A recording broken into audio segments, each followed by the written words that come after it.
এক ইহুদি কিশোর বিষ্ণু ইসলামের খেদমত করতে, ইহুদি ছেলে আমার নবীর খেদমত করতো, তারা ছিল নবীর প্রতিবেশী। তো অনেক দিন হয় ইহুদি ছেলেটা আসে না। বিষ্ণুনবী খোঁজ দিলেন, ঘটনা কি? একটা ইহুদি ছেলে না আমার খেদমতে আসতো, ছেলেটা কই? খোঁজ নিয়ে জানলেন ছেলেটা অসুস্থ। বিষ্ণু ইসলাম ওই ইহুদির বাড়িতে চলে গেলেন ওই ছেলেটাকে দেখা করার জন্য, ভিজিট করার জন্য। সুবহানাল্লাহ পড়বেন না? গেলেন, যে দেখে ইহুদি ছেলেটা মুমূর্ষ, যান যায় ভাব, বিছানায় পড়ে আছে, তার বাবা দাঁড়ানো। বিশ্বনবী তার মাথার পাশে বসলেন, মাথায় হাত বুলিয়ে দিলেন, আর ছেলেটাকে বললেন, আসলিম, হে ইহুদি ছেলে, আসলিম, ইসলাম ধর্ম গ্রহণ করো। তো ছোট্ট ছেলে ভাবে আমরা ইহুদি, এখন ইসলাম ধর্ম গ্রহণ করলে আব্বা যদি বকা দেয়, ফানাযারা ইলা ওয়াজহি আবি, ছেলেটা তার বাবার চেহারার দিকে তাকালো, দেখে আব্বা কি কয়। আব্বা যদি বলে তাইলে ইসলাম ধর্ম গ্রহণ করবে। ইহুদি ছেলেটা তার বাবার দিকে যখন তাকালো, ওর বাবা বলে, আতি আবুল কাসিম, আবুল কাসিম যা বলে তাই করো। আবুল কাসিম হচ্ছে বিষ্ণু ইসলামের একটা কুনিয়াত, উপনাম।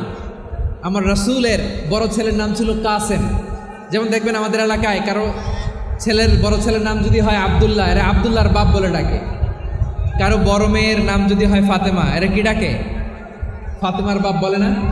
তো বিষ্ণু ইসলামের বড় ছেলের নাম ছিল কাসেম। ইহুদি বাবা বলল, আতি আবুল কাসেম, আবুল কাসেম যা বলে তাই শোনো, মানে মোহাম্মদ যা বলে তাই শোনো। এই কথা শুনে ছেলে সাহস পাইছে, ছেলে আবার পড়তে আরম্ভ করলো, আশহাদু আল্লাহ ইলাহা ইল্লাল্লাহ ও আশহাদু আন্না মুহাম্মাদার রাসূলুল্লাহ, পড়েন আল্লাহু আকবার। বিশ্বনবীর আহ্বান শুনে ওই আহ্বানে সাড়া দিয়ে ইহুদি ছেলে শাহাদা পড়ে মুসলমান হয়ে গেল। তার হৃদয়টারে ইমানের নূর দিয়ে আলোকিত করে দিল কে? প্রিয় ভাইরা, এবার রাসূল সাল্লাল্লাহু আলাইহি ওয়াসাল্লাম বের হয়ে আসলেন ঘর থেকে, আর বললেন, আলহামদুলিল্লাহিল্লাযী আনকাযাহু মিনান নার, প্রশংসা সে আল্লাহর, যে আল্লাহ জাহান্নামে চলে যাচ্ছিল প্রায় এমন একটা লোককে মুহূর্তের মধ্যে কালেমায়ে শাহাদাতের বদৌলতে জান্নাতি বানায় দিলেন। আওয়াজ করে পড়েন সুবহানাল্লাহ। এই হাদিস থেকে আমরা কি শিখলাম? What is the moral of the story? এক নম্বর স্টোরি হলো, প্রতিবেশী ইহুদি হোক হিন্দু হোক, যাবেন, সুসম্পর্ক রাখবেন, উপহার দিবেন, বিপদে পাশে দাঁড়াবেন, তাইলেই তো আপনাদের প্রতি, মুসলমানদের প্রতি তারা আকৃষ্ট হবে, ঠিক কিনা বলেন? আপনি যদি হিন্দুদের সাথে বৌদ্ধদের সাথে নাই মিশেন, নাস্তিকের কাছে নাই যান, তো ইসলামের সৌন্দর্যটা ওরা বুঝবে কেমনি? আমার অনেক হিন্দু পরিচিত ভাই আছে, ওরা আমাদের ইফতারের প্রোগ্রামে এসে একসাথে ইফতারি করে। অনেক মদখোর আমার সাথে বসে একসাথে ডিনার করে, হাফ প্যান্ট পরা, গলায় স্বর্ণের চেইন, হাতে স্বর্ণের ব্রেসলেট, আইসা আমার সাথে ডিনার করছে, আছে এরকম। গাঁজাখোর, আমি বলে আসো, ওয়েলকাম টু মাই ডিনার, আসো বসো, বসলেই তো আমি ওর ডিএনএ, চিন্তার ডিএনএ চেঞ্জ করে দেওয়ার সুযোগ পাবো, চিল্লায় বলো ঠিক কিনা? আসতে হবে আমার কাছে। Hour door is open, the door of Islam is open 24/7। সবসময় আমাদের ইসলামের দরজা আমার অমুসলিম ভাইদের জন্য খোলা আছে না নেই? এই হাদিস থেকে দুইটা শিক্ষা। এক নম্বর শিক্ষা, প্রতিবেশী মুসলিম হোক অমুসলিম হোক, যান, অসুস্থ হইলে একটু আপেল নিয়ে যান, আঙ্গুর নিয়ে যান, কমলা নিয়ে যান, তাদের সাথে ভালো আচরণ করেন। ইসলামের বিউটি দেখে, সৌন্দর্য দেখে অবাক হবে, নসিব ভালো হলে কোনোদিন কালিমা পড়ে মুসলমান হয়ে যাবে, ঠিক কিনা বলেন? তাহলে অমুসলিমের সাথে ভালো সম্পর্ক। বিশ্বনবী ইহুদির বাড়িতে গেলেন, ইহুদির বাড়ি, আর আমার মুসলমান ভাই আমার কাফের বলে, এরকম আছে না নাই? মুসলিমরা দেখতে পারে না, সহ্য করতে পারে। বিশ্বনবী সাল্লাল্লাহু আলাইহি ওয়াসাল্লাম ইহুদির বাড়িতে গেলেন, এটা একটা শিক্ষা। আরেকটা শিক্ষা হলো, আমার প্রতিবেশী যেই ধর্মের হোক আমি সম্পর্ক রাখবো। অসুস্থ হলে যাব, কি বলেন ভাইরা? যাবেন না? যাবেন না আপনারা? আচ্ছা, 2 নম্বর শিক্ষা হলো, বিষ্ণু ইসলামের খাদেম ছিল ইহুদি, এতদিন খেদমত করলো, একদিনও বিশ্বনবী ওরা কালিমার দাওয়াত দেয় নাই। কারণ কি? বিশ্বনবী একটা ভালো সময়ের অপেক্ষা করতেছিলেন, প্রপার টাইমিং। দাঈর কাজ হচ্ছে দাঈ ইলাল্লাহ, সে হচ্ছে সুযোগ সন্ধানী। দাঈ সুযোগ খোঁজে, কখন দাওয়া দিলে ব্যাটে বলে হবে, ঝোপ বুঝে কোপ মারে, ঠিক কিনা বলেন? বিষ্ণু ইসলাম ভালো সময়ের অপেক্ষা করতেছিলেন, দেখি ভালো সময় আসুক আসুক আসুক আসুক। আস্তে আস্তে এমন সময় আসছে, ছেলে এবার মুমূর্ষ। অসুস্থ ব্যক্তির হৃদয় অত্যন্ত নরম থাকে। হসপিটালে যখন কেউ যায় তার হৃদয়টা বড্ড নরম থাকে, মৃত্যুর ভয়ে তার অন্তরটা নরম থাকে, ঠিক কিনা বলেন? এই প্রপার টাইমিং এর অপেক্ষা করতেছিলেন। যখনই টাইমিং পেয়েছেন, দাওয়াত দিলেন, পড়ো লা ইলাহা ইল্লাল্লাহ, সুবহানাল্লাহ পড়েন সবাই। বিষ্ণু ঈসা ইসলাম মক্কাতে কিংবা মদিনাতে অন্য ধর্মের লোকদের সাথে খুব পিসফুলি লাইফ লিড করেছেন। হোক মুশরিক, হোক খ্রিস্টান, হোক ইহুদি, বিশ্বনবী সবার সাথে মিলেমিশে ছিলেন। আলহামদুলিল্লাহ বলেন। ইসলাম হচ্ছে পিসফুল রিলিজিয়ান। অন্য ধর্মের প্রতি সহনশীলতার সবক ইসলাম আমাদেরকে দেয়। কিন্তু প্রতিটি মুসলিমের এটা মনে রাখতে হবে, আল্লাহর কাছে পছন্দনীয় গ্রহণযোগ্য ধর্ম জীবনাদর্শ একটি, সেটা হচ্ছে ইসলাম। আওয়াজ করে বলেন সেটা কি? লালমনিরহাটের ভাইয়েরা আওয়াজ করে বলুন, আল্লাহর কাছে মনোনীত ধর্ম একটি, সেটা কি? এজন্য রব্বুল আলামিন বলেন, ইন্নাদ-দীনা ইনদাল্লাহিল ইসলাম, আল্লাহর কাছে মনোনীত গ্রহণযোগ্য অ্যাকসেপ্টেড ধর্ম মতাদর্শ একটা, সেটা হলো ইসলাম। ইসলাম ছাড়া অন্য কোনো ধর্ম যদি কেউ তালাশ করে, তার ওই ধর্ম আল্লাহ গ্রহণ করবে না। ওমাই ইয়াবতাগি গায়রাল ইসলামি দীনান ফালাই ইউকবালা মিন ওয়া হুয়া ফিল আখিরাতি মিনাল খাসিরিন।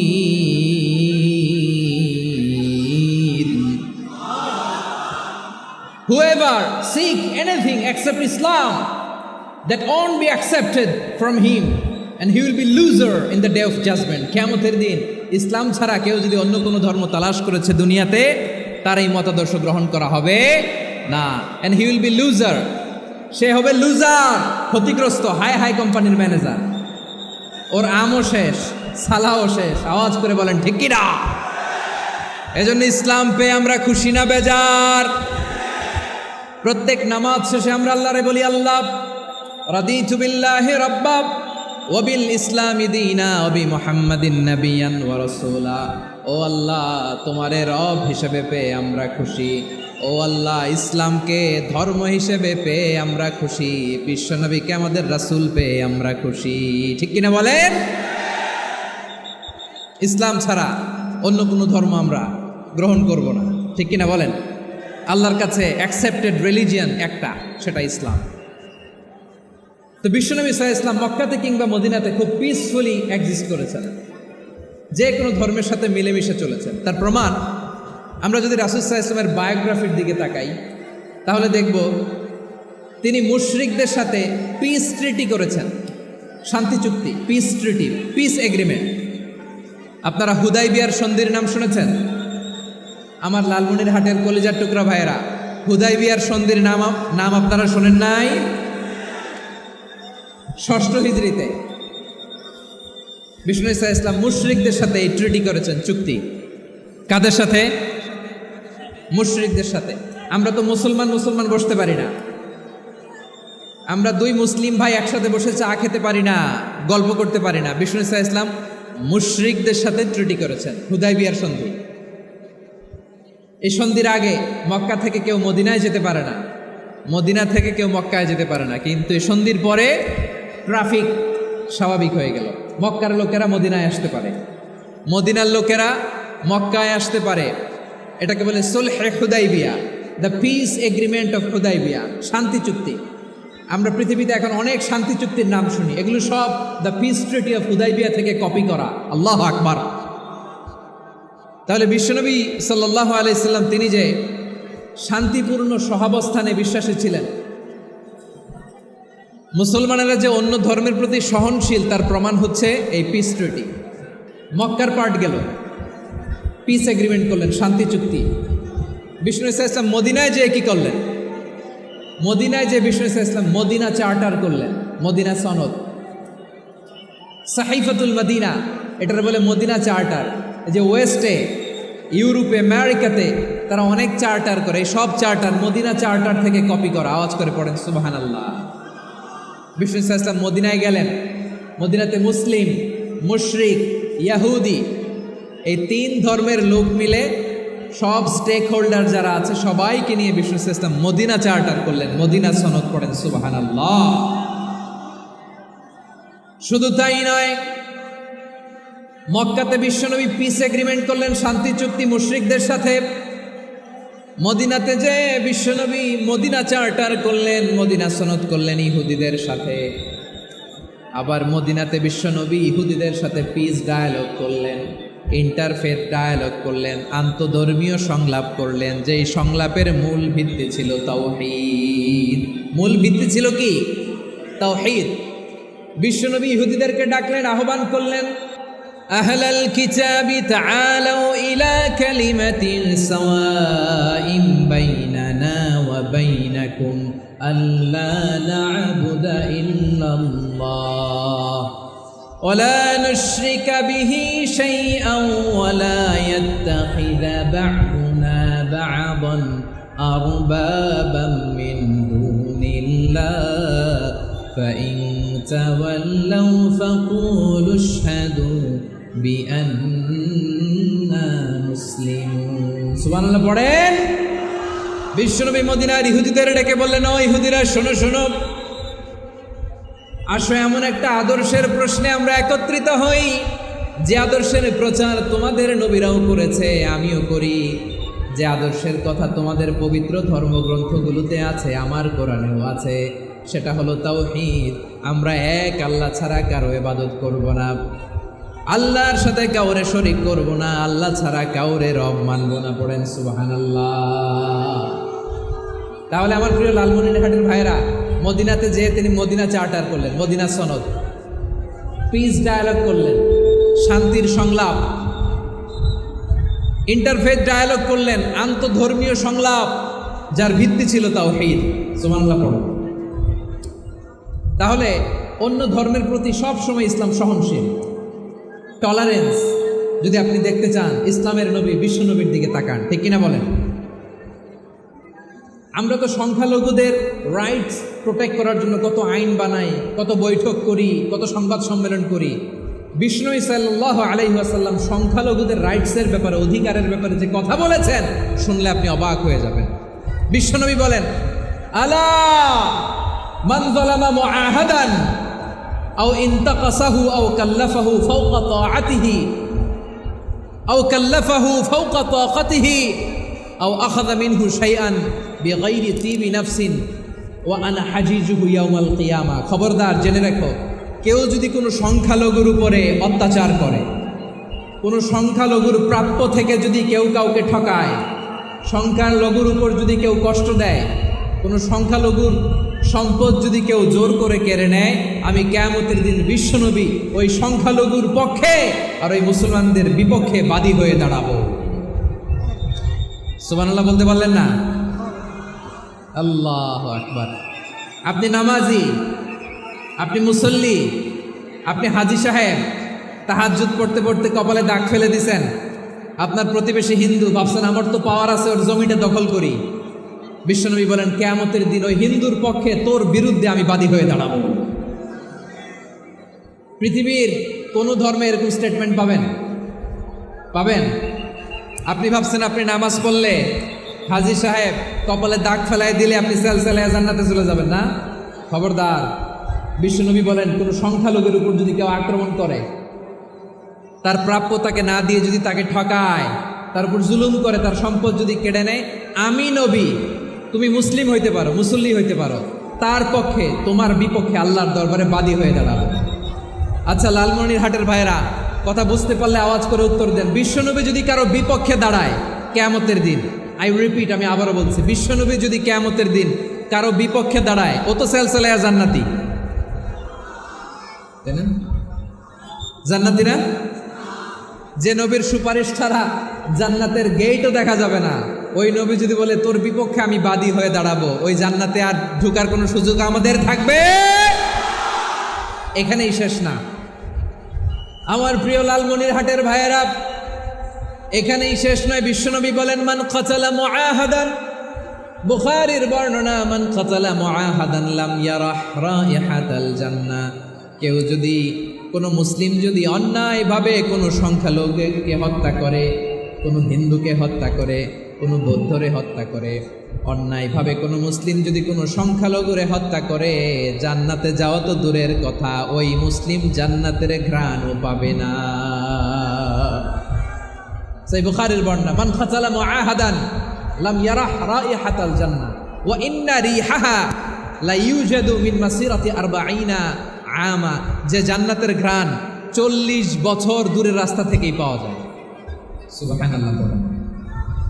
প্রিয় ভাইরা, এখান থেকে জান্নাতে পৌঁছতে লাগবে 40 বছর। এত দূর, কত বছর?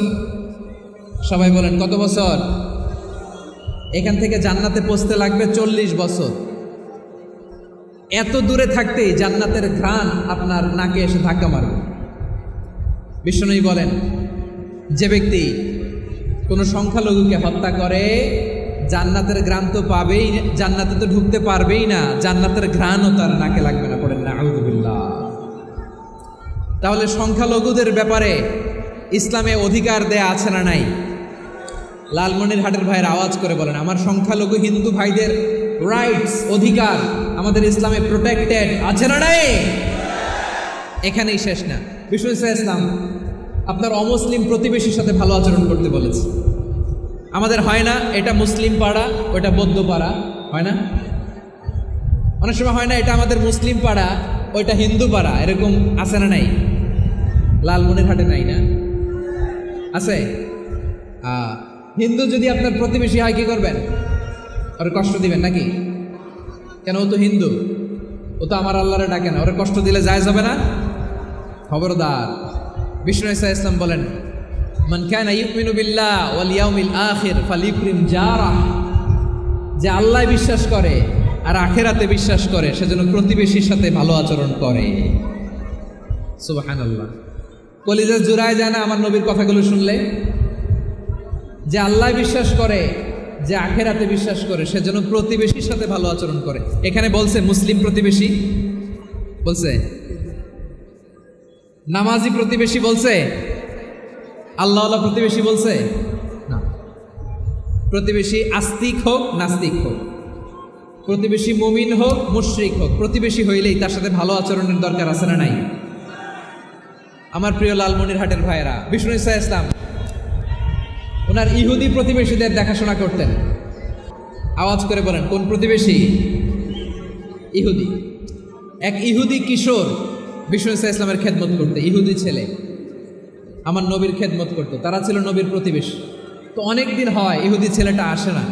বিষ্ণুনবী খোঁজ দিলেন, ঘটনা কি? একটা ইহুদি ছেলে না আমার খেদমতে আসতো, ছেলেটা কই? খোঁজ নিয়ে জানলেন ছেলেটা অসুস্থ। বিষ্ণু ইসলাম ওই ইহুদির বাড়িতে চলে গেলেন ওই ছেলেটাকে দেখা করার জন্য, ভিজিট করার জন্য। সুবহানাল্লাহ পড়বেন না? গেলেন, যে দেখে ইহুদি ছেলেটা মুমূর্ষ, যান যান যায় যায় ভাব, বিছানায় পড়ে আছে, তার বাবা দাঁড়ানো। বিশ্বনবী তার মাথার পাশে বসলেন, মাথায় হাত বুলিয়ে দিলেন, আর ছেলেটাকে বললেন আসলিম, হে ইহুদি ছেলে আসলিম, ইসলাম ধর্ম গ্রহণ করো। তো ছোট্ট ছেলে ভাবে আমরা ইহুদি, এখন ইসলাম ধর্ম গ্রহণ করলে আব্বা যদি বকা দেয়, ফানাযারা ইলা ওয়াজহি আবি, ছেলেটা তার বাবার চেহারার দিকে তাকালো, দেখি আব্বা কি কয়। আব্বা যদি বলে তাইলে ইসলাম ধর্ম গ্রহণ করবে। ইহুদি ছেলেটা তার বাবার দিকে যখন তাকালো, ওর বাবা বলে আতি আবুল কাসিম, আবুল কাসিম যা বলে তাই করো। আবুল কাসিম হচ্ছে বিষ্ণু ইসলামের একটা কুনিয়াত, উপনাম। আমার রাসূলের বড় ছেলের নাম ছিল কাসেম।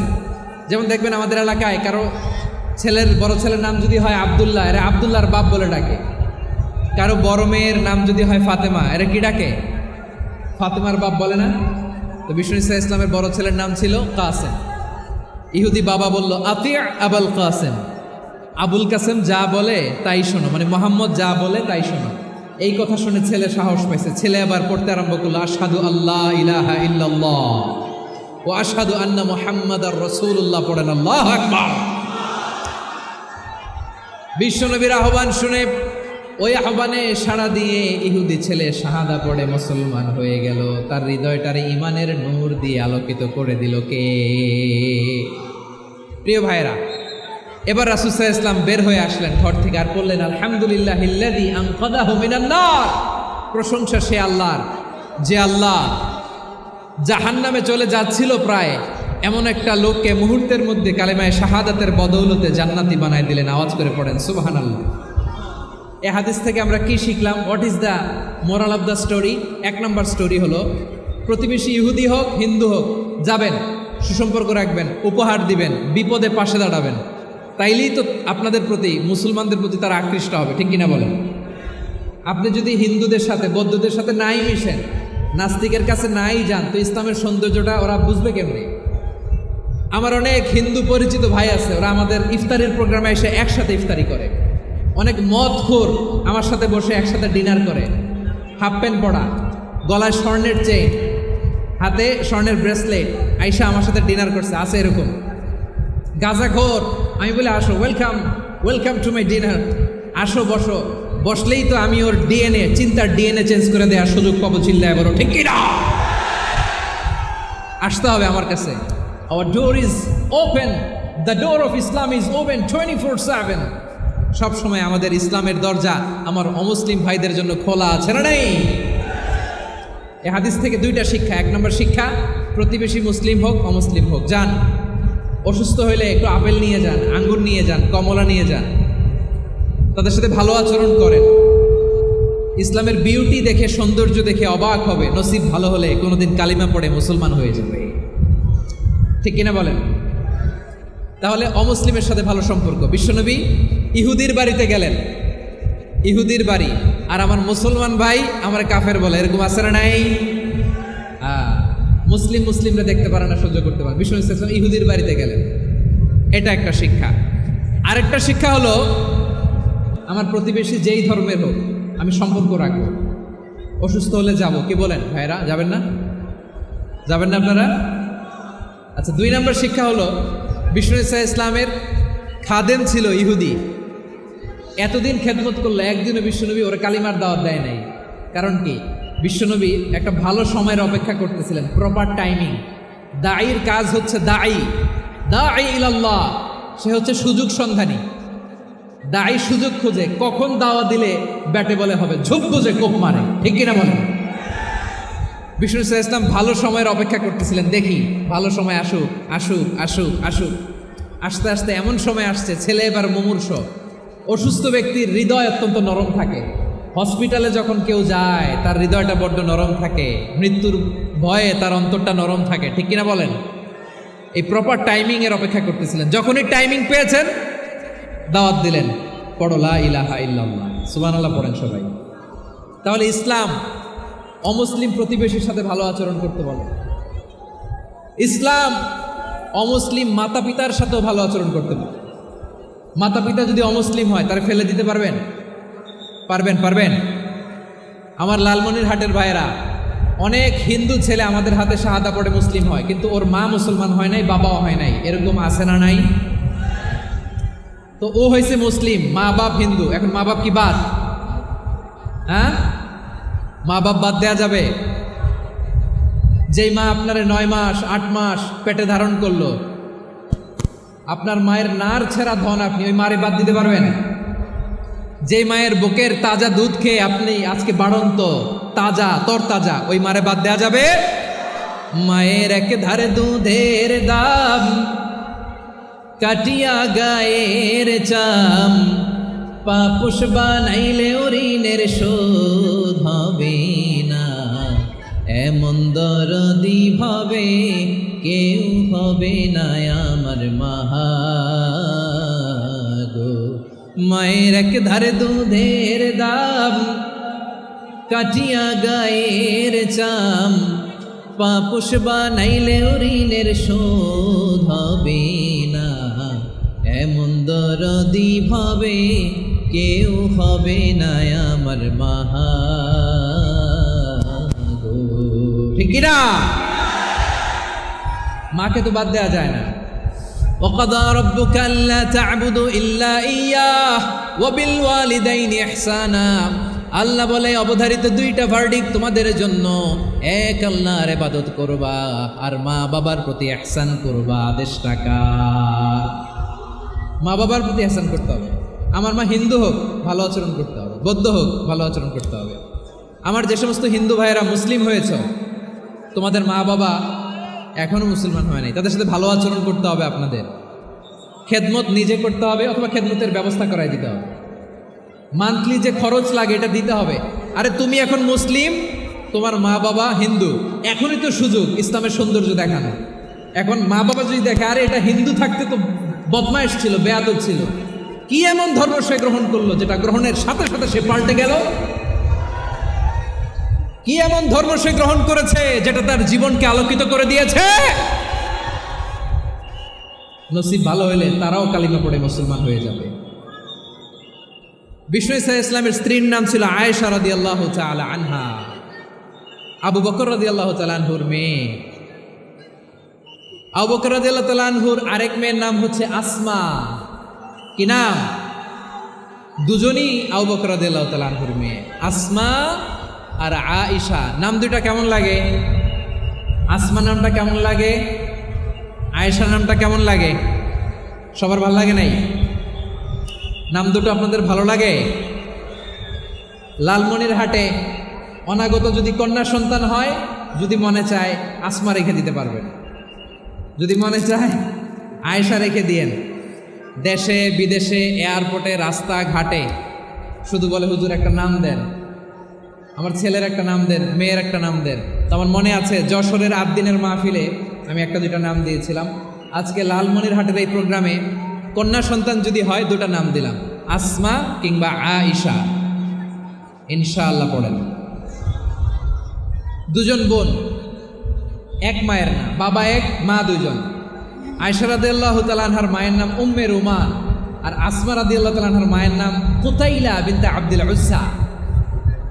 আবু বকর রাদিয়াল্লাহু তাআলা আনহু 4টা বিয়ে করেছিলেন। একই ঘটনা ঘটেছে এই ফ্যামিলিতে। আসমা ইসলাম ধর্ম গ্রহণ করে মুসলিমা, কিন্তু তার মা কুতাইলা মুশরিকা। আই রিপিট, বোঝার জন্য আমি আবারও বলি, আসমা রাদিয়াল্লাহু তাআলা আনহা মুসলিমা, আর আসমার মা কুতাইলা, আওয়াজ করে বুঝে থাকলে বলেন, আসমার মা মুশরিকা। তার মানে মেয়ে মুসলিম, মা অমুসলিম, ভেজাল আসরা নাই। কিন্তু কুতাইলা আর ধৈর্য ধারণ করতে পারে না। নার ছেড়া ধন, কলিজার টুকরা ধন, কলিজার টুকরা সন্তান আসমারে দেখতে বড্ড মন চায়। সাইয়েদনা আসমা রাদিয়াল্লাহু তাআলা আনহা মক্কা থেকে হিজরত করে মদিনায় চলে গেলেন। হুদাইবিয়ার পর যখন মক্কা মদিনার ট্রাফিক স্বাভাবিক হলো, মক্কার লোক মদিনায় যায়, মদিনার লোক মক্কায় আসে। কুতাইলা কলিজার টুকরা সন্তান আসমারে দেখার জন্য কিছু উপহার নিয়ে বিশাল মরুপথ পাড়ি দিয়ে মক্কা থেকে মদিনায় যায়। সুবহানাল্লাহ বলেন। এখন মা আসছে মেয়ের সাথে দেখা করতে, মেয়ে তো আর দেখা দেয় না। মেয়ে ভাবছে আমার মা তো মুশরিকা, অপবিত্রা, তার সাথে কি দেখা দেয়া যাবে? বিশ্বনবীর দরবারে চলে গেলেন। সুবহানাল্লাহ বলেন। কি সৌভাগ্যবান ছিল তারা, মাসলা জানার দরকার হলেই নবীর দরবারে চলে যেত। ঘরে বউয়ের সাথে ঝগড়া হলে নবীর দরবারে চলে যেত। অনেক সাহাবী বলে আমার পেটে ক্ষুধা লাগলেও আমি নবীর কাছে চলে যেতাম, কারণ নবীর চেহারার দিকে তাকালেই আমার পেটের ক্ষুধা মিটে যেত। সাইয়েদনা আসমা রাদিয়াল্লাহু তাআলা আনহা বিশ্বনবীর কাছে চলে গেলেন, যে বললেন ইয়া রাসূলুল্লাহ ইয়া হাবিবাল্লাহ ইন্না উম্মি কাদিমাতুন ইলাইয়া ওয়া হিয়া রাগিবা।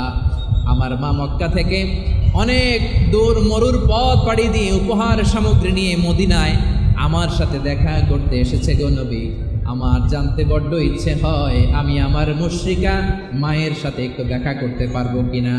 আফা আসিলুহা, আগে যেমনি আমি আমার মায়ের সাথে ভালো আচরণ করতাম, যেমনি আমি আমার মায়ের সাথে সদাচরণ করতাম গো নবী, এখন আমি মুসলিমা, মা মুশরিকা, এখনো কি আগের মতো সদাচরণ করতে পারবো নাকি? বিশ্বনবী বললেন নাম সিলিহা, হ্যাঁ রে আসমা, অবশ্যই অবশ্যই, আগে ঠিক যেমন তুমি তোমার মায়ের সাথে ভালো আচরণ করতে, এখনো তেমনি আগের মতো ভালো আচরণ করবা। আওয়াজ করে পড়েন সুবহানাল্লাহ। কি ইসলাম আমরা পেয়েছি! কত ব্রড মাইন্ডেড আমাদের ইসলাম, কত ওপেন মাইন্ডেড ইসলাম, কত ওপেন আপ করতে পারে, চিন্তা করতে পারে।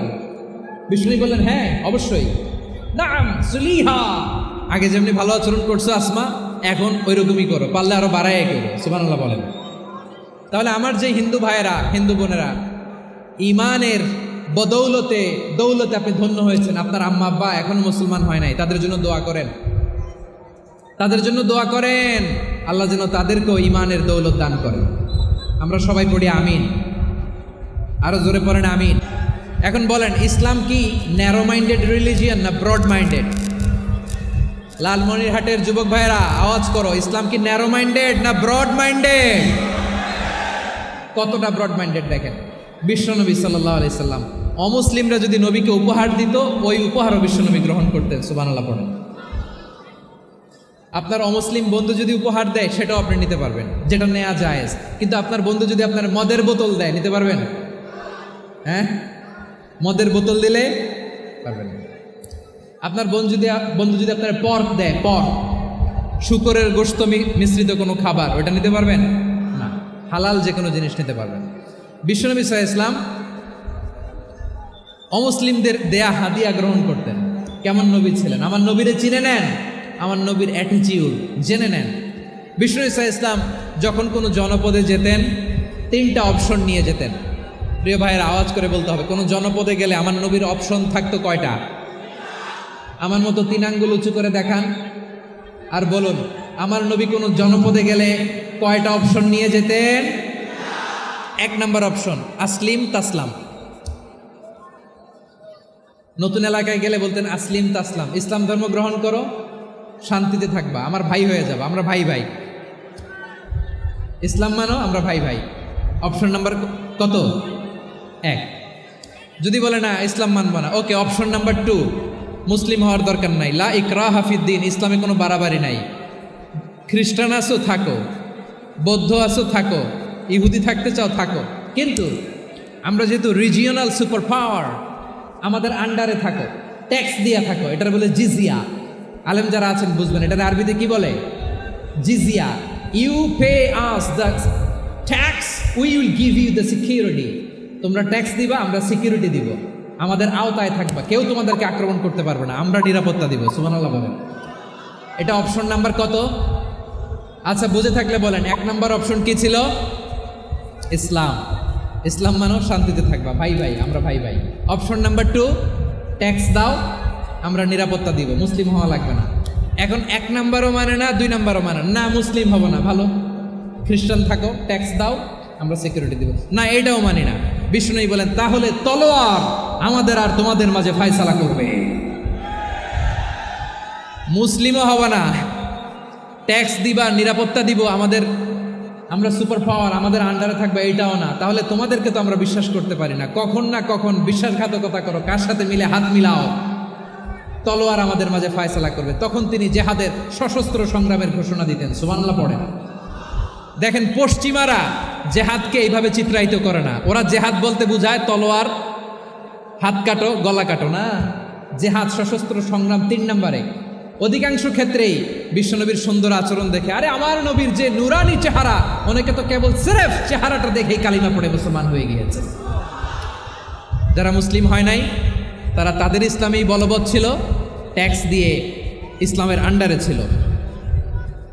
যারা এটাও মানে নাই, ওইটাও মানে নাই, তাদের বিরুদ্ধে জেহাদ।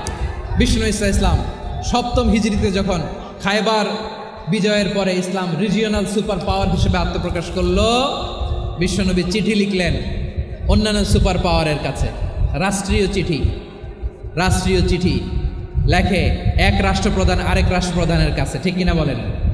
জানেন না আপনারা? এই যে 24-এর ছাত্র নাগরিক অভ্যুত্থানে, এই অভ্যুত্থান যখন শুরু হয়, আমি তখন সাউথ আফ্রিকাতে একটা স্ট্যাটাস দিয়েছিলাম, কোটা নয়, গোটা দেশ সংস্কার করা লাগবে। শুধু বাংলাদেশ নয়, সারা বিশ্বের বাংলা ভাষাভাষী লোকেরা এই আন্দোলনের সাথে সমর্থন তারা করেছে, এটাকে সাপোর্ট করেছে, তারা সমর্থন দিয়েছে। আমাদের ইউনাইটেড আরব আমিরাতের বাংলাদেশি ভাইয়েরা, তারা সেখানে রাস্তায় নেমে এসেছিল, জানেন?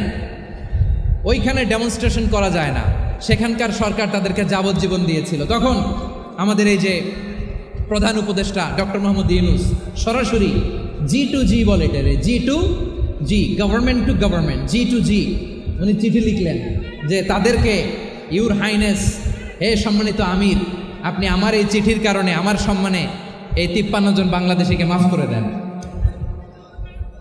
এই চিঠির বদৌলতে বেকসুর খালাস পেয়ে গিয়েছিল আমাদের ভাইরা। জানেন না এই ঘটনা আপনারা? তাহলে গভর্নমেন্ট টু গভর্নমেন্ট চিঠি দেওয়া হয়। 7ম হিজরিতে বিষ্ণু ইসলাম সব সুপার পাওয়ারের কাছে চিঠি দিলেন, রোমান সম্রাটের কাছে, পারস্য অধিপতির কাছে, মিশরের অধিপতির কাছে, সবার কাছে চিঠি লিখলেন। চিঠির ভাষা ছিল এরকম, মিন মুহাম্মাদিন রাসূলিল্লাহ ইলা মুকাউকিস আযীমিল কিবত মোহাম্মদ রাসূলুল্লাহর পক্ষ থেকে মিশরের বাদশার কাছে আসলিম তাসলাম, ইসলাম মানো শান্তিতে থাকবা, সালামুন আলা মান ইত্তাবা আল হুদা, শান্তি তার জন্য যে হেদায়েতের অনুসরণ করে। সুবহানাল্লাহ পড়েন। তো এই চিঠি অনেকে ভালোভাবে রিসিভ করেছে, অনেকে এই চিঠি পাওয়ার পরে নবীর কাছে আবার ইন রিটার্ন উপহার পাঠিয়েছে। কি পাঠিয়েছে? উপহার। মিশরের বাদশাহ মুকাউকেস তিনি বিশ্বনবীকে বিশাল এক উপহারের ডালি পাঠিয়েছেন। মিশরের বাদশাহ মুকাউকেস ছিলেন ধর্মে খ্রিস্টান। লালমনিরহাটের ভাইয়েরা আওয়াজ করে বলেন, মিশরের বাদশাহ ধর্মে কি ছিল? খ্রিস্টান। কি উপহার দিয়েছিল আমার নবীকে? শুনতে মনে চায়? আওয়াজ নাই লালমনিরহাটের গলায়। শুনতে মনে চায়? 1000 স্বর্ণমুদ্রা। 1000 স্বর্ণমুদ্রা। 2টা খ্রিস্টান দাসী, একজনের নাম মারিয়া বিনতে শামউন আল কিবতিয়া, আরেকজনের নাম সিরিন বিনতে শামউন আল কিবতিয়া।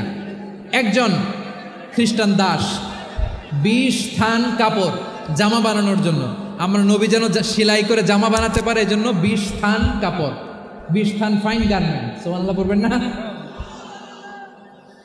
এরপরে একটা গাধা যেটার নাম ছিল উফাইর, আর একটা খচ্চর, এটার নাম ছিল দুলদুল। খচ্চর চিনেন? গাধা আর ঘোড়ার ক্রসিংয়ে যে প্রাণীটা দুনিয়াতে আসে সেটার খচ্চর বলে। তো এই যে সুপার পাওয়ার খ্রিস্টান বাদশার কাছে নবী চিঠি লিখলেন, ওই খ্রিস্টান বাদশাহ আমার নবীকে উপহার দিল। বিশ্বনবী এই উপহারগুলো সানন্দে গ্রহণ করেছে। সুবহানাল্লাহ পড়বেন না? তাহলে অমুসলিম কেউ যদি আপনাকে উপহার দেয়, হালাল উপহার হলে আপনি গ্রহণ করতে পারবেন। অনুরূপভাবে পারস্যের বাদশাহ, রোম সম্রাট বিশ্বনবীকে উপহার পাঠিয়েছেন। আমার নবী সবগুলো উপহার গিফট গ্রহণ করেছেন। সুবহানাল্লাহ বলেন। তাহলে প্রিয় লালমনিরহাট আওয়াজ করে বলুন, ইসলাম কি ন্যারো মাইন্ডেড রিলিজিয়ন না ব্রড মাইন্ডেড? আম্মাজান আয়েশার কাছে মাসালা জানতে চায় মেয়েরা, হে আম্মাজান, অগ্নি উপাসকেরা তাদের ঈদের দিন নওরোজের সময় আমাদেরকে পাখি দেয়, নেওয়া যাবে? উনি বললেন, ওরা জবাই করে দিলে নেওয়া যাবে না, কিন্তু ওরা যদি ফলমূল এরকম খাবার দেয় এগুলো নেওয়া যাবে। তার মানে অমুসলিমদের দেয়া উপহার এটা গ্রহণ করা যায়। সুবহানাল্লাহ বলেন। শুধু তাই নয়, বিষ্ণু ঈসা ইসলাম অমুসলিমদের সাথে আর্থিক লেনদেনও করেছেন, ফিনান্সিয়াল ডিলিং করেছেন। অমুসলিমদের সাথে প্রয়োজনে আপনি ফিনান্সিয়াল ডিলিং করতে পারবেন। আমরা প্রায় দেখি বাজারের মিষ্টির দোকানগুলো আমার হিন্দু ভাইদের। লালমনিরহাটে মিষ্টির দোকান, দইয়ের দোকান কারা চালায়?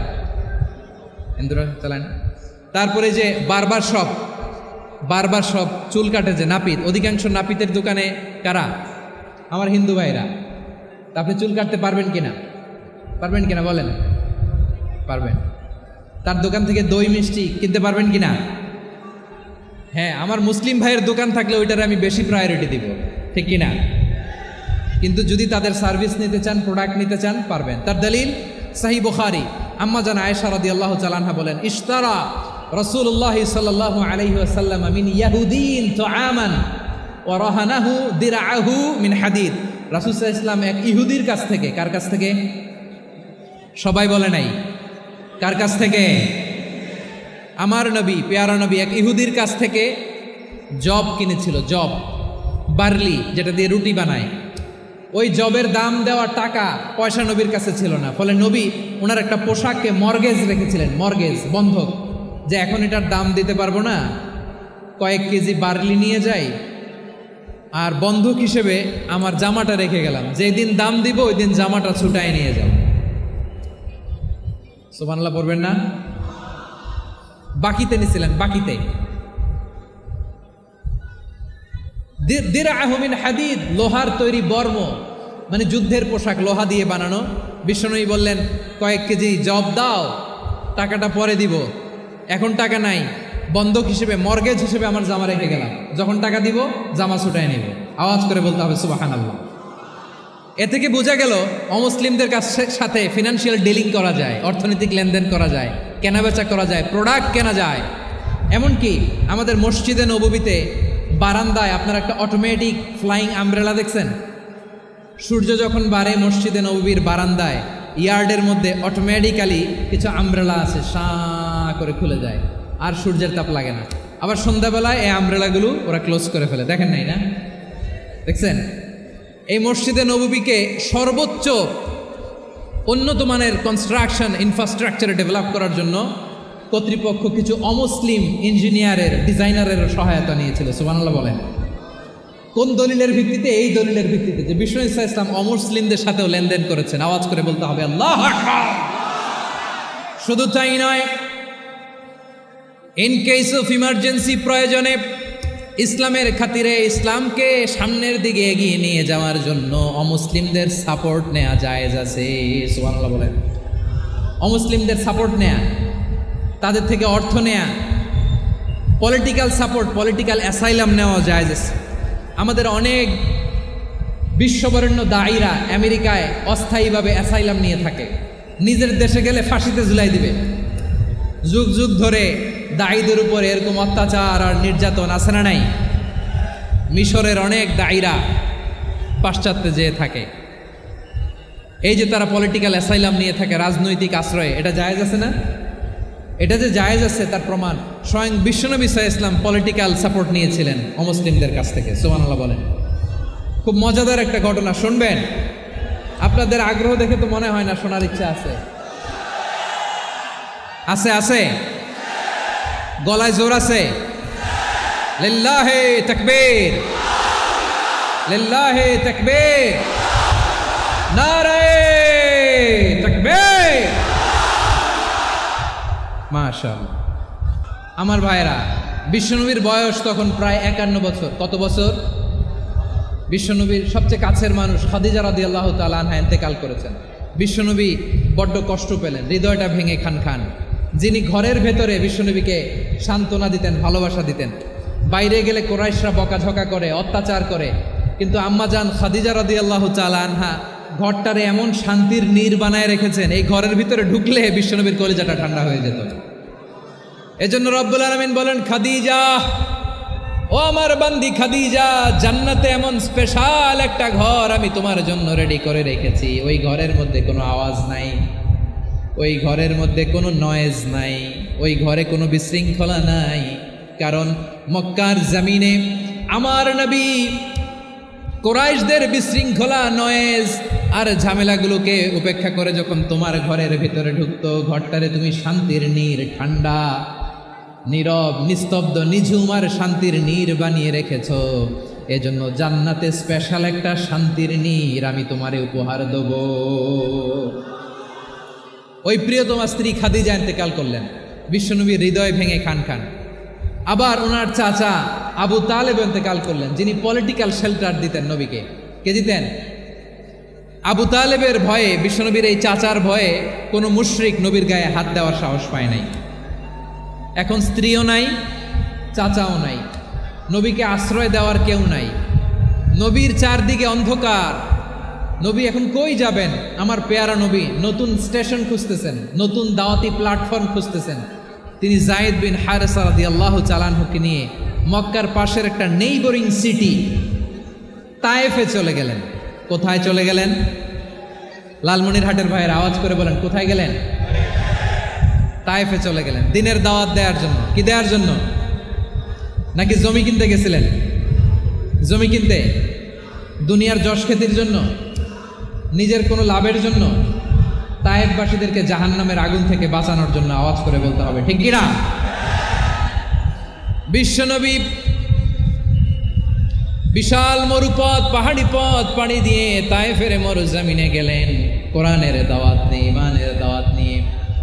কিন্তু তায়েফের লোকেরা বিশ্বনবীর দাওয়াতকে শুধু প্রত্যাখ্যান করেই থামে নাই, তারা বিশ্বনবীর সাথে অত্যন্ত খারাপ আচরণ করেছে। বিশ্বনবীকে শারীরিকভাবে হেনস্থা করেছে, আমার নবীকে শারীরিকভাবে অত্যাচার করেছে, আমার পেয়ারা নবীর গায়ে পাথর মেরেছে, বিশ্বনবীর গা বেয়ে ঝরঝর করে রক্ত ঝরেছে, নবী জামিনের মধ্যে লুটিয়ে পড়েছেন, আবার মেরেছে, আবার নবী হাঁটতে শুরু করলেন, পেছন থেকে আবার মেরেছে, আবার নবী রক্তাক্ত হয়ে জামিনের মধ্যে লুটিয়ে পড়লেন, আবার মেরেছে। বিশ্বনবীর মতো এত সুশ্রী মানব, বিশ্বনবীর মতো এত শুভ্র মানব, বিশ্বনবীর মতো এমন চমৎকার দেহাবয়ব দিয়ে রব্বুল আলামিন কাউকে বানান নাই। এরকম চমৎকার মানুষটাকে তারা তায়েফের ওই জমিনে রক্তাক্ত করেছে। বিশ্বনবী দুনিয়ার কোনো স্বার্থের জন্য সেখানে যান নাই, নিজের কোনো লাভের জন্য, প্রাপ্তির জন্য যান নাই, তায়েফবাসীদের জাহান্নামের আগুন থেকে বাঁচাতে গিয়েছেন। ঠিক কিনা বলেন? খেয়ে না খেয়ে দিন প্রচারের কাজে নিজেকে দিয়েছ বিলিয়ে, তায়েফের কাফিরেরা চিনল না সে আলো, দুষ্ট ছেলেদের পিছু দিল লেলিয়ে। পাথরের আঘাতে ক্ষত বিক্ষত হয়ে সারা শরীর থেকে রক্ত ঝরে। হে রাসূল তোমাকে ভুলি আমি কেমন করে, হে রাসূল তোমাকে ভুলি আমি কেমন করে। পারেন না আপনারা? ধরুন আমার সাথে। হাজার ব্যথা বেদনার পরে ফিরে আসনি তুমি আপন ঘরে, দিনের আলো তুমি ছড়িয়ে দিতে চলে গেলে মদিনায় মক্কা ছেড়ে। হে রাসূল তোমাকে ভুলি আমি কেমন করে, হে রাসূল তোমাকে ভুলি আমি কেমন করে। ঠিক কিনা বলে? প্রিয় ভাইরা, তায়েফের ছেলেরা নবীকে রক্তাক্ত করলো। আমার নবী কই যাবে? কই যাবে? মক্কায় জায়গা নাই, তায়েফে জায়গা নাই। তায়েফ থেকে ভারাক্রান্ত মন নিয়ে আমার নবী মক্কায় ফিরে আসলেন।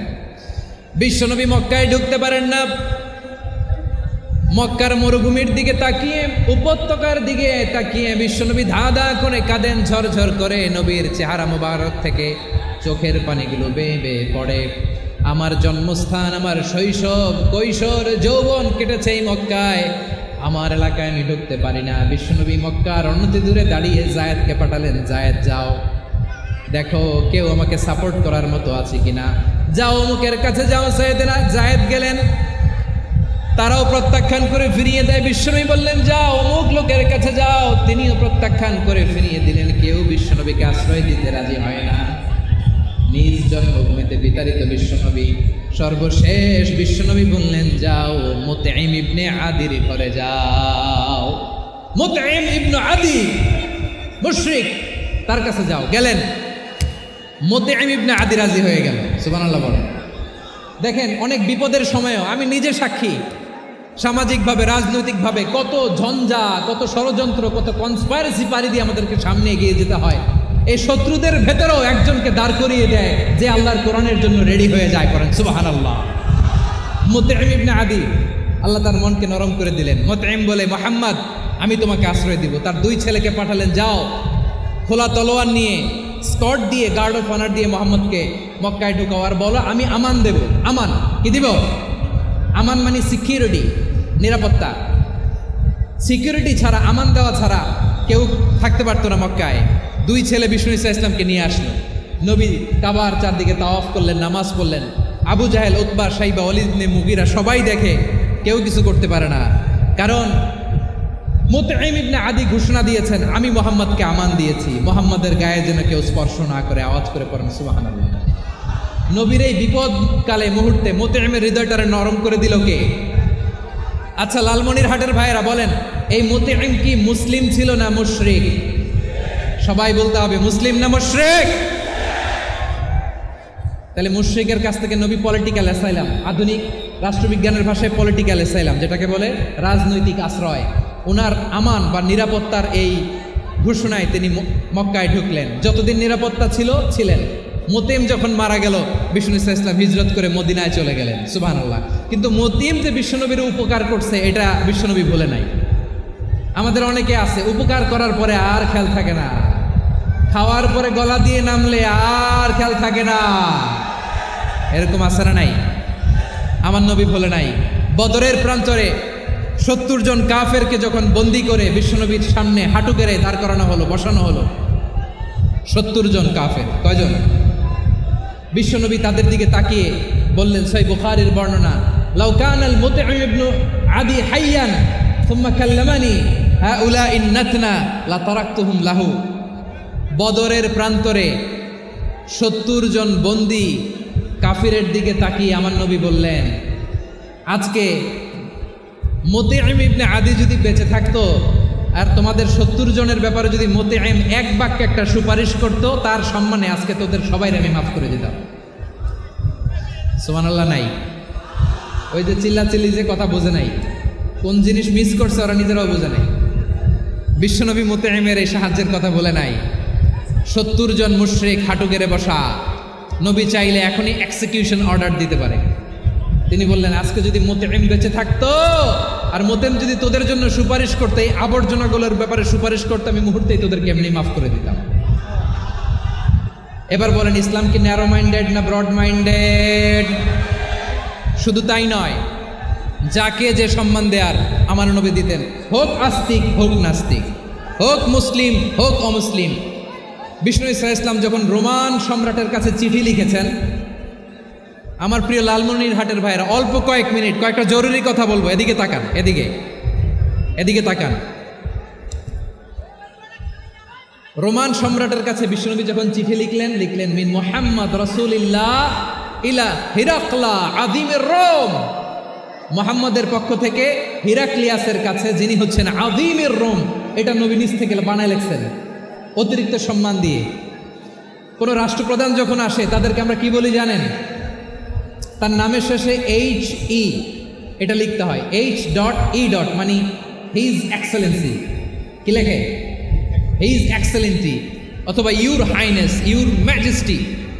দেখেন, বিশ্বনবী সাল্লাল্লাহু আলাইহি ওয়াসাল্লাম সব নবীদেরও নবী। তিনি একজন মুশরিক খ্রিস্টান সম্রাট, রোমান সম্রাটের কাছে চিঠি লিখতে যায়, লিখতেছে ইলা হিরাকলা আযীমের রোম। হিরাক্লিয়াসের কাছে আমার চিঠি, যিনি রোমের আযীম, হিজ হাইনেস, মানে রোমের অনেক সম্মানিত এক বাহাদুর। আওয়াজ করে বলেন সুবহানাল্লাহ। তার মানে যাকে যে সম্মান দেয়ার এটা বিশ্বনবী দিতেন। এমনকি যেই ইহুদিরা ভালো ছিল, এই ইহুদিদেরও প্রশংসা করেছেন বিশ্বনবী মুহাম্মদুর রাসূলুল্লাহ সাল্লাল্লাহু আলাইহি ওয়াসাল্লাম। এক ইহুদির প্রশংসা করেছেন বিশ্বনবী। ইহুদির কার? আমি তো আমার ভাইয়ের প্রশংসা করি না, আমি তো এক আলেম আরেক আলেমরে স্পেস দেই না, আমি তো এক দায়ী আরেক দায়ীর সাথে বসতে চাই না। আমার নবী ইহুদির প্রশংসা করে। কার প্রশংসা? ওই ইহুদির নাম ছিল মুখাইরিক। সিরাত গ্রন্থ ঘাটলে পাবেন। তিনি বলেছেন, মুখাইরিক খাইরু ইয়াহুদ, Mukhayriq is the best of the Jews. জুইশদের মধ্যে সে সবচেয়ে ভালো। কেন প্রশংসা করলেন তার? এর কারণ মদিনা চার্টারে কথা ছিল সব ধর্মের মুসলিম, মুশরিক, ইহুদিরা মিলে মদিনাকে রক্ষা করবে। কিন্তু 3য় হিজরিতে যখন উহুদের যুদ্ধ শুরু হলো, সবার কথা ছিল যেই আক্রমণ করে আমরা মদিনাকে বাঁচাবো। কোন শহরকে বাঁচাবো? মদিনাকে। কিন্তু কুরাইশরা যখন অ্যাটাক করলো, ইহুদিরা আর আসে না, ইহুদিরা আর বেরোয় না। বিষ্ণু বললেন, ওহে ইহুদিরা, তোমরা না চুক্তি করলে আমার সাথে যে মদিনা বাঁচাতে সবাই ঝাঁপিয়ে পড়বো, আসো। একটা ইহুদিও বেরোয় না, কেউ আসে না সেদিন, একজন ছাড়া। তার নাম মুখাইরেক। তার নাম কি? মুখাইরেক বাহাদুরের মতো ঘোড়সাওয়ার হয়ে বেরিয়ে গেলেন এবং বললেন, গোটা ইহুদি সাম্রাজ্যের একজনও যদি না আসে, আমি মুখাইরেককে কেউ ঘরে আটকে রাখতে পারবে না। বেরিয়ে আসলেন, এসে বললেন, আমি মুহাম্মদের পক্ষে যুদ্ধ করব। আমি মারা গেলে আমার সম্পদ আমার উত্তরাধিকারীরা পাবে না, আমার সম্পদ তোমরা মুহাম্মদকে দিয়ে দিবা। সুবহানাল্লাহ বলেন। উহুদের ময়দানে 70 জন মুসলমান শহীদ হলো। এই ইহুদি, সেও মুসলমানের পক্ষে যুদ্ধ করে নিহত হলো। সুবহানাল্লাহ বলেন। মুসলিমদের লাশ যখন নিয়ে আসা হলো, এই মুখাইরিকের লাশও নিয়ে আসা হলো। মুসলিমদের লাশের পাশে মুখাইরিকের লাশ দেখে বিশ্বনবী মুখাইরিকের প্রতি অনেক খুশি হলেন। আর বিশ্বনবী খুশি হয়ে বললেন, মুখাইরিক খায়রু ইয়াহুদ। মুখাইরিক, যদিও তুমি ইহুদি, তারপরে তুমি সব ইহুদিদের মধ্যে সেরা ইহুদি। পড়েন সুবহানাল্লাহ। আমার নবী ইহুদিকেও সম্মান দিতে কার্পণ্য করে নাই। আওয়াজ করে বলেন আল্লাহু আকবার। প্রিয় ভাইয়েরা, এবার সর্বশেষ আওয়াজ করে বলেন, ইসলাম কি ন্যারো মাইন্ডেড নাকি ব্রড মাইন্ডেড? সবাই বলেন, ন্যারো মাইন্ডেড না ব্রড মাইন্ডেড? এজন্য অমুসলিম হইলেই তারা আমাদের শত্রু নয়। শত্রু কারা? এই লালমনিরহাটের ভাইয়েরা শোনেন, শত্রু কারা? যে সমস্ত অমুসলিম আমাদেরকে নিশ্চিহ্ন করে দিতে চায়, যে সমস্ত অমুসলিম আমাদের ভূখণ্ড থেকে আমাদেরকে তাড়িয়ে দিতে চায়, যে সমস্ত অমুসলিম আমার ধর্ম নিয়ে তুচ্ছতাচ্ছিল্য করে চিল্লায় বলেন ঠিক কিনা, তারা আমাদের শত্রু। সাধারণ অমুসলিমরা আমার শত্রু নয়। এই যে হিন্দুরা থাকে এরা আমার ভাই, বৌদ্ধরা আমার ভাই, খ্রিস্টানরা আমার ভাই, ইহুদিরা আমার ভাই। তারা দিনই ভাই নয়, তারা মায়ের পেটের ভাই নয়, তারা মানবিক দিক থেকে ভাই। ও মানুষ, আমিও মানুষ, ইসলাম মানুষকে সম্মান করে চিল্লায় বলো ঠিক কিনা। যারা আমাদের অস্তিত্বকে নিশ্চিহ্ন করতে চায়, যারা আমাদের ভূখণ্ডকে দখল করতে চায়, যারা আমাদেরকে নিয়ে মকারি করে, ফান করে, টিটকারি করে, আমার ধর্ম নিয়ে খেলা করে, তাচ্ছিল্য করে, ওদের বিরুদ্ধে আমাদের জিহাদ। সাধারণ মুসলিম আমাদের শত্রু নয়। আপনি জানেন নিউ ইয়র্কে, আমি তো নিউ ইয়র্কে ছিলাম অনেকদিন, ওখানে ফিলিস্তিনিদের পক্ষে যখন আমরা মিছিল করেছি, অনেক ইহুদি আমাদের সাথে মিছিলে দাঁড়িয়েছে।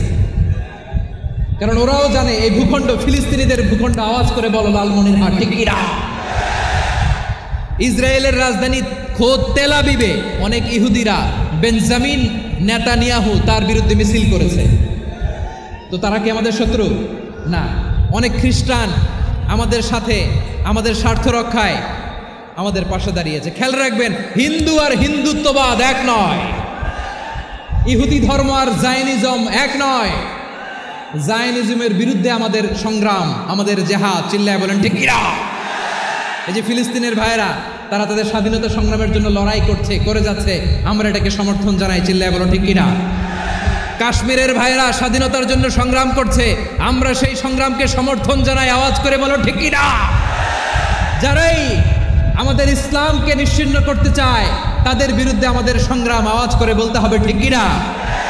ওই সমস্ত দুর্বৃত্তদের সাথে আমাদের কোনো সম্পর্ক নাই। ঐক্যবদ্ধ থাকতে পারি, ওই দুর্বৃত্তরা চান্স পাবে না। আমরা ঐক্যবদ্ধ থাকতে রাজি আছি। লালমনিরহাটের ভাইয়েরা, আমরা ঐক্যবদ্ধ থাকলে ওই দুর্বৃত্তদের কালো হাত ভেঙে দিতে আমাদের সময় লাগবে না। তাদের কালো হাত ভেঙে দিতে রাজি আছে মুসলমান? কারা কারা রাজি? দু হাত তুলে দেখাও।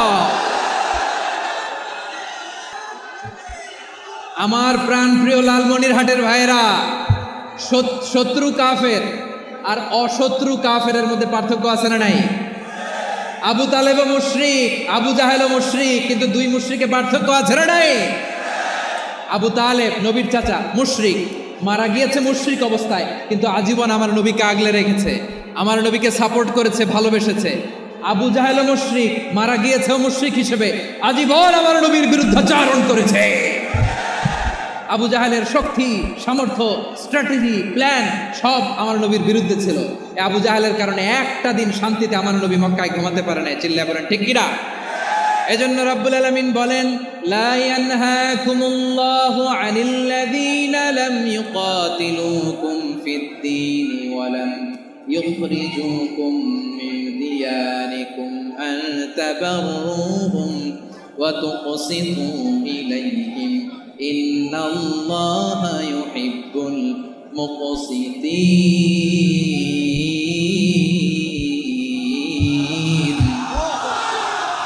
আল্লাহ বলে, গোলামেরা শোনো শোনো, যে সমস্ত অমুসলিম তোমাদের সাথে ধর্মযুদ্ধে লিপ্ত হয় না, তোমাদের বিরুদ্ধে যে সমস্ত অমুসলিম অস্ত্র ধরে না, যে সমস্ত অমুসলিম তোমাদেরকে তোমাদের জন্মস্থান থেকে, ভূখণ্ড থেকে তাড়িয়ে দেয় না, তাদের সাথে ভালো আচরণ করতে আমি আল্লাহ নিষেধ করি নাই।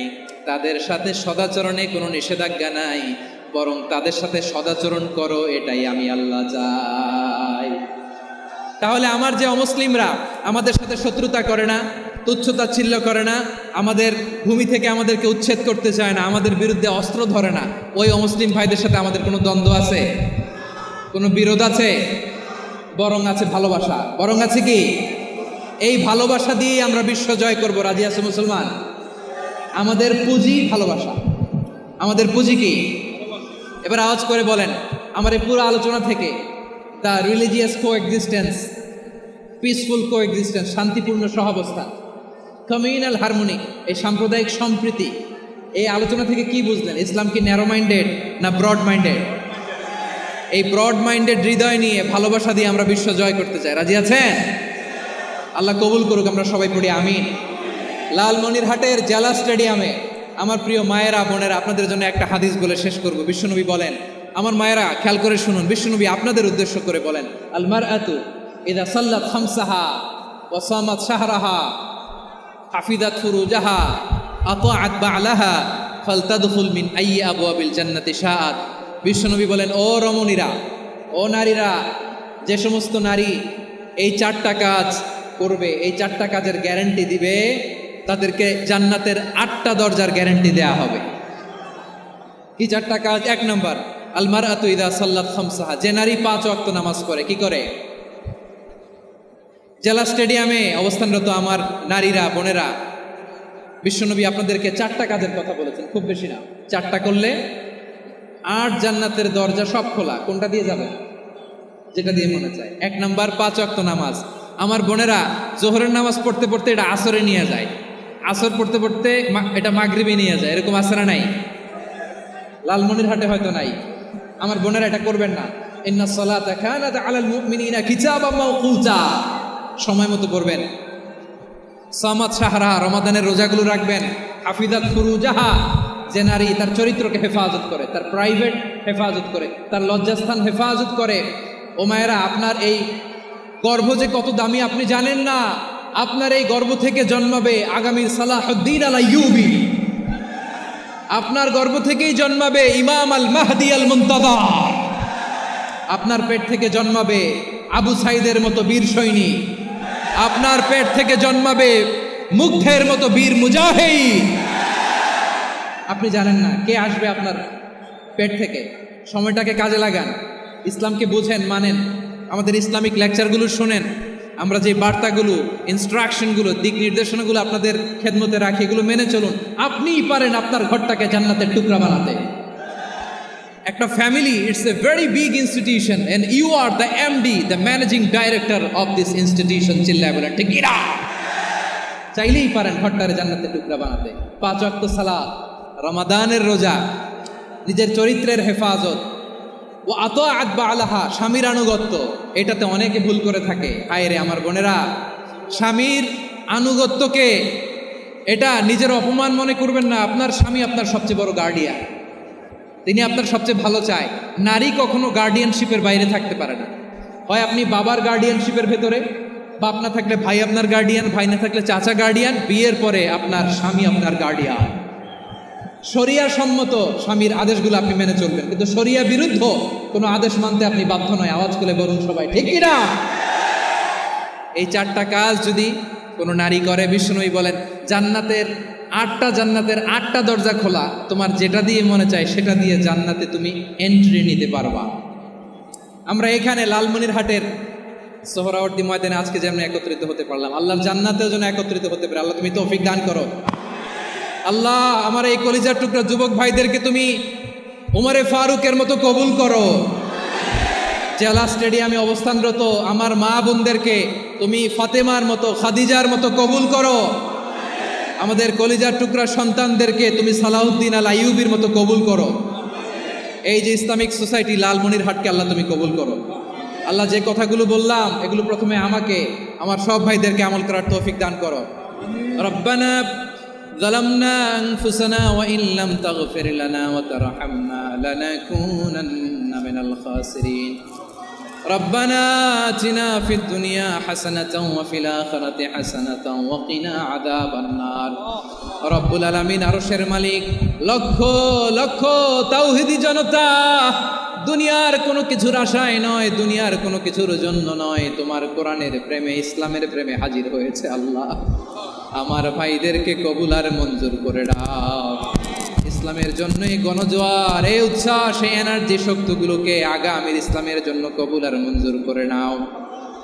গাড়িতে করে, হুন্ডায় চড়ে, সাইকেল দিয়ে, রেল লাইন দিয়ে, রেলে চড়ে চড়ে লক্ষ লক্ষ ভাইয়েরা বিভিন্ন জেলা থেকে আজকের এই ঐতিহাসিক লালমনিরহাটের প্রোগ্রামে যারা জয়েন করলো, নিরাপদে তুমি আবার তাদেরকে গন্তব্যে পৌঁছে দিও।